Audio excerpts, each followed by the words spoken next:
Welcome back to the Movement Network Bart, and today we're going to talk about Devin Haney, the Dream, versus El Niño de Oro, Jorge Lineres. And it's a fight that supposedly, according to Eddie Hearns from Matchroom Boxing, it's a done deal. It's going to take place, I think it's going to take place May 15th on the Zone, which for me is a decent card. It gives us a good range to see where is Devin Haney at the moment. This will be Devin Haney, third defense since winning his title. So let's talk about this fight. This is an interesting fight for me for many reasons.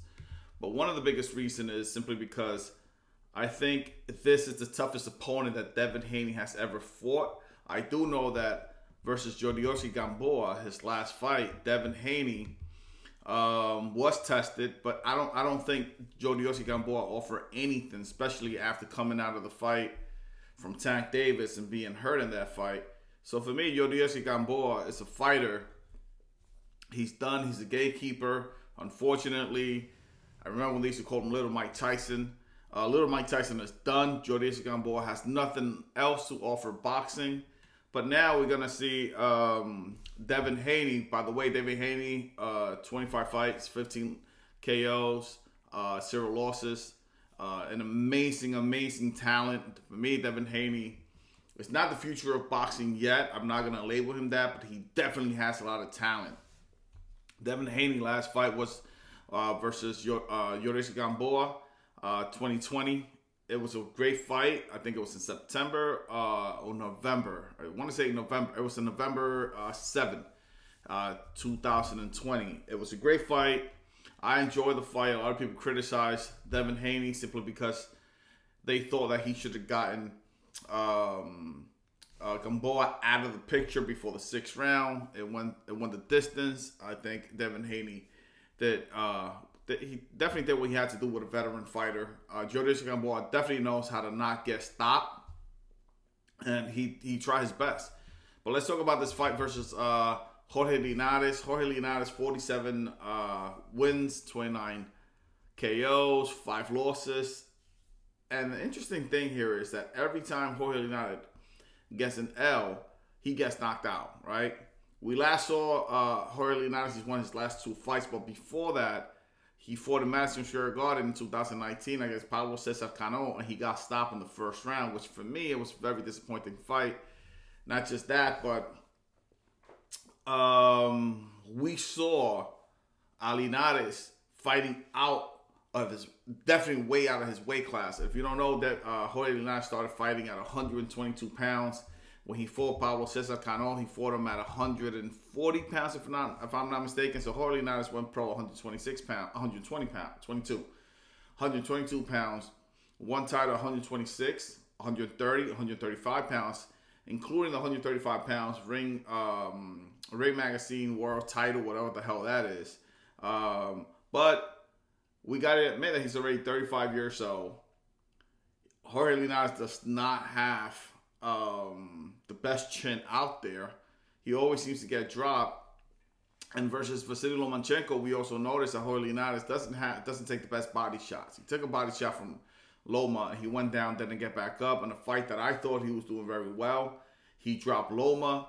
And for me, Teofimo Lopez, seeing the fact that Lineres dropped Loma, he thought, hey, you know what? I can walk over this guy. I'm going to walk over him. I got more power than Lineres. So I think that was a great motivation for Teofimo Lopez to go versus Loma. But that's for a different argument. So when it comes to Lineres, where is Lineres nowadays, right? So Lineres is 35 years old. Recently just got knocked out 2 years ago. Or it's the beginning of the year, so you could even say last year. But I still do think that this is a great fight for Devin Haney. It's a solid fight, and it's definitely his biggest test of his career. This is his first fight against a true contender, and we saw this versus Ryan Garcia when Ryan Garcia fought Luke Campbell, which we saw Ryan Garcia hit the deck, got up, put the pressure, went forward, and he was able to stop Luke Campbell with a body shot. So he did what he was supposed to. I don't know if Devin Haney is going to have enough artillery or enough power to stop a Jorge Lineres. I think he does. I truly do think that he has all the tools to not just beat Linares, but also stop Linares, especially the 35-year-old Linares that's been through a lot of wars. Should be a good fight. It's going to be a good gauge to see where is Devin the Dream Haney.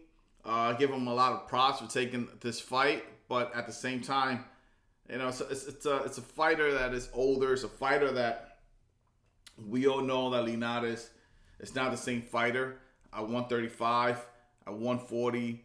At this stage in his career, I don't think he has much to offer. But he is a good gatekeeper. But he's definitely going to test Devin Haney, but he's just not going to accomplish much. So I do see Haney winning this fight. So I give him a lot of props. It's a dangerous opponent. A lot of people are saying that Linares is a dangerous opponent. I don't think Linares is a dangerous opponent for Devin Haney. Devin Haney got the youth, strength, power, which is completely different. He has everything going for himself in this fight, especially since I'm going to mention it again, especially since we saw Linares go down 3 times in 1 round versus Pablo Cesar Cano. But let's remember that was 140 pounds, so that's not his normal weight. I don't know why he took that fight at 140 pounds.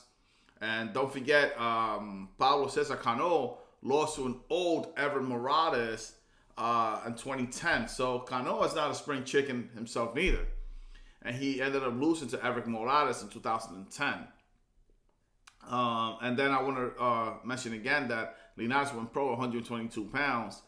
And then going all the way to 140, it's not that much of a difference. But when you're a small guy, it's hard for you to maintain the weight. So Devin Haney definitely needs, for me, a better performance than what he did with Gamboa. I don't have a problem with the fight, but a lot of people were criticizing him. They thought he was going to stop Gamboa. So for me, this is a better fight matchup for him because when Linares is hurt, Linares typically doesn't hold. He doesn't grab. He starts throwing punches. It's a good way for Haney to, with his little craft and how slick he is, love the way he boxed, to be able to catch Linares with a shot and knock him out. It's something that a Gamboa would not allow Haney to do because Gamboa is a slick fighter himself and he knows how to grab. He knows those old tricks. So it's going to be a great fight. Not great, but it's going to be a decent fight. But I do think Linares is past his prime, just like Gamboa was past his prime. And Haney should win this. I'm just afraid it's going to be a boring fight. I do know that Linares tend to want to brawl whenever he wants to, but I do think that he knows he's getting older and he's changing his tactics a bit more. He doesn't have the same speed he used to. He was extremely fast back then. So the prediction, Devin Haney should win this fight. I'm not going to say it's going to be an easy fight, but he should win this fight. I think Linares should be able to be a live dog for the first 2 or 3 rounds. After that, Haney should be able to go forward and hopefully stop him. And we're gonna get the fight that we should have seen when Haney fought Devin Haney fought Gamboa. This is the fight we should have gotten, and I think that's what's happening in this fight.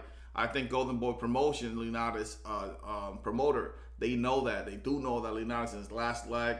They was trying to send him, the sunset by fighting Ryan Garcia. Fortunately, that never happened. So here we got Devin Haney about to maybe retire. And I'm saying it. I'm going to predict it. He might retire Linares after this performance. So for me, this fight's a 60-40 fight in favor of Devin Haney, 100%. He will win this fight by majority decision. Thank you guys for listening to this channel. Hopefully you guys will subscribe, comment, and hit the little bell icon. I'll catch you guys in the next one. Peace.